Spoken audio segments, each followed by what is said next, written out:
They rerouted their stormwater straight onto my land. They didn't ask, didn't warn me, and they sure as hell didn't pretend to care. When I first saw that concrete throat sticking through the retaining wall, spitting muddy water into my pasture like it was a drive-through, I felt that cold, precise little rage that tells you someone just decided your life is the cheaper option. My name's Caleb Mercer, and I live just outside a little town in western Kentucky, the kind of place where people still wave when they pass you on a two-lane road. I bought this place 15 years ago with a pile of my dad's savings and a lifetime of construction calluses, a red barn that needed more love than money, a pasture that dipped low enough to catch rain, and a kind of quiet that answers back when you need it to. For years, the low field handled storms like a patient old dog. It drank it, sighed it, let the water go by. Walt, my neighbor, who remembers when these ridges were tobacco fields, used to say, "This land knows how to drink." He wasn't wrong. So when that week of rain hit last April, I wasn't worried. I'd seen worse. I kept the horses close to the barn, stocked extra hay, and checked the gutters like a man who trusts what he knows until the 6th morning when I walked down the fence line and my boots sank into a wide, ugly sheet of standing water.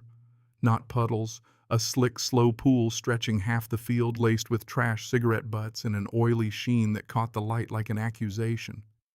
The grass where the horses grazed was flattened and yellowing, suffocating under it, and the water pressed up against the barn foundation in a way that made me imagine ruined feed and warped doors. At the back of my property, there's a tall retaining wall for the subdivision on the ridge. Briar Ridge Estates, fancy brick sign, wrought iron, everything. Halfway down that wall, there was a clean, pale circle of fresh concrete where someone had punched a hole through and shoved a pipe. A new storm drain set at an angle 12 inches across, and it had been working overtime. I followed it up through the stones and remembered the bulldozers when the second phase went in, raw hillside heavy machines, the kind of work that leaves the earth with an ugly, honest scar. I called the property manager, a man named Trent Holloway, slick hair, pressed shirt, the sort of smile that practices politeness in the mirror. He answered with a practiced welcome. "That's part of the updated drainage plan.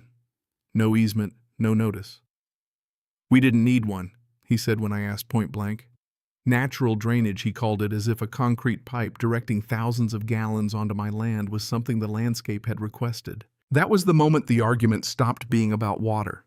It became about assumption, about the quiet arithmetic towns make dozens of homeowners with HOA fees and tidy lawns versus one man with a barn and a couple of horses. I could feel it the way they'd calculated that my pasture was cheaper than re-engineering a system to keep their pond contained. I packed up photos, timestamps, a little hand-drawn map, and drove down to the county planning office. Denise at the counter recognized me. I'd pulled permits before for a fence and a barn roof. She looked at the pictures, tapped the keys, and said the thing you don't want to hear: "File a complaint. An inspector will be assigned. It might take a few weeks." A few weeks. My field was already getting a costume of algae. Walt came by, leaned on the fence, and chewed a toothpick like he was spitting their plan into the mud. "You going to let it stand?" he asked. That question stayed with me. I'm not a hothead. I don't pick bar fights for sport. But I do believe in lines, literal ones like fences and deeds, and the unspoken ones like respect. You cross them without asking, there ought to be consequences. I started reading water law the way a man reads a manual right before he fixes a machine, clumsy legal phrases with real teeth. There's something called the common enemy doctrine in our state. You can protect your land from surface water provided you don't act with malice. So I called Walt, ordered truckloads of heavy clay. Not the quick wash sand that gives and goes, but thick clay that packs like stubborn memory, and we got to work. By Friday, we dumped the first load. Walt climbed into his backhoe like a kid given permission to be useful again, and we started building. We made a berm 2 feet high, thick at the base, running the length of the retaining wall, all on my side of the fence. Where their pipes spit out, I lined the low point with a heavy plastic liner and stacked cinder blocks in a tight half circle around the pipe's mouth, pressing each block into the compacted clay so there were no gaps. I didn't put anything into their pipe. I didn't reach across the fence. I simply removed the low spot their water had been using as an exit ramp. If water came through now, it would hit compacted earth and reinforced block and have nowhere to go but back toward the ridge. For 2 days, nothing happened. The field dried where it could, and the horses eyed the new ridge like they'd grown another muscle in the pasture. Then the sky darkened the way it does when weather means business. Rain came down in sheets, and the pipe started up again, slapping at the berm. At first it just pulled at the base, then came up hard, pressing like tide against a lee shore. I sat on the porch with a flashlight, a kind of calm settling over me, the calm you get when you've done the work and left the rest to physics. When morning came, the ridge told its own story. The retention pond behind their decorative fence had swelled beyond the bank. The walking trail was underwater, the tennis courts shimmered, and hoses snaked across manicured lawns from sump pumps whining like angry fish. Trent showed up in a black SUV, hair plastered to his forehead, loafers more used to carpet than gravel. "What did you do?" he demanded, shoes splashing. I told him the truth. I protected my property. He insisted their basements were filling. "We can't have water backing up into our yards," he said, the calculation naked in his voice. They'd thrown the problem downhill and expected me to be their catch basin. I asked him whether my barn and livelihood counted less because my mailbox didn't have a HOA-approved finial on it. Within an hour, 2 board members came up the drive to lecture me about community responsibility. "Your actions affect all of us," said a woman named Patricia, like she was passing out civic virtue with a ribbon. I told them theirs had affected me first, and that if they wanted to take it to court, I welcomed the paperwork. What they didn't know was that Denise at planning had flagged my complaint as urgent once she saw the photos and heard about the flooding. By noon, a county inspector named Greg appeared with a clipboard and a neutral face. He walked the line, measured the elevation, took photos, and asked when the pipe had been installed. "About 2 weeks ago," I said. Greg asked Trent for permit numbers. Trent stammered. "We're still finalizing some paperwork," he said. Greg's pen paused. "Operational infrastructure requires approved modification permits," he said, flat and slow. "Redirecting concentrated stormwater discharge onto neighboring property without easement is a violation." Silence dropped like dust. Within 48 hours, the HOA had emergency pumps running and contractors rerouting water internally while they scrambled to redesign their system.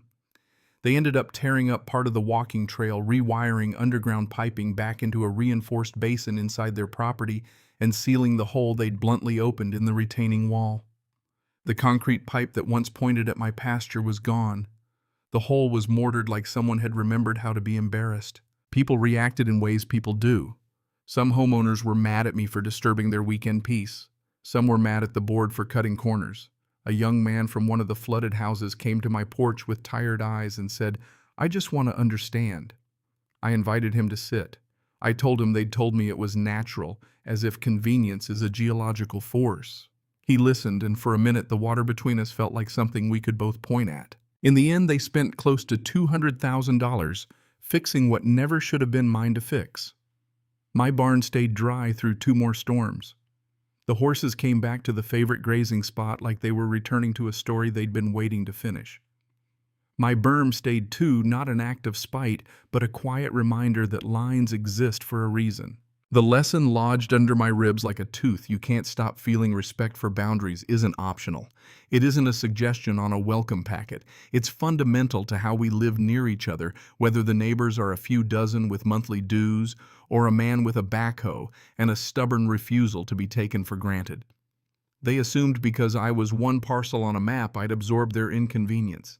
They misread what I was willing to lose. So tell me straight, was I protecting what was mine, or did I go too far? If someone rerouted a problem onto your land, would you quietly accept it because it was easier, because their lawns are prettier and their dues buy them better lawyers? Or would you put your ground back where it belongs and let gravity sort out the rest?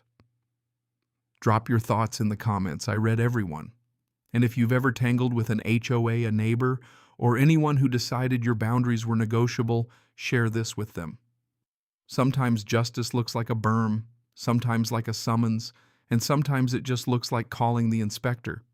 But whatever it looks like, don't let anyone decide what your land will take without asking. Cảm ơn các bạn đã xem video. Cảm ơn các bạn đã xem video.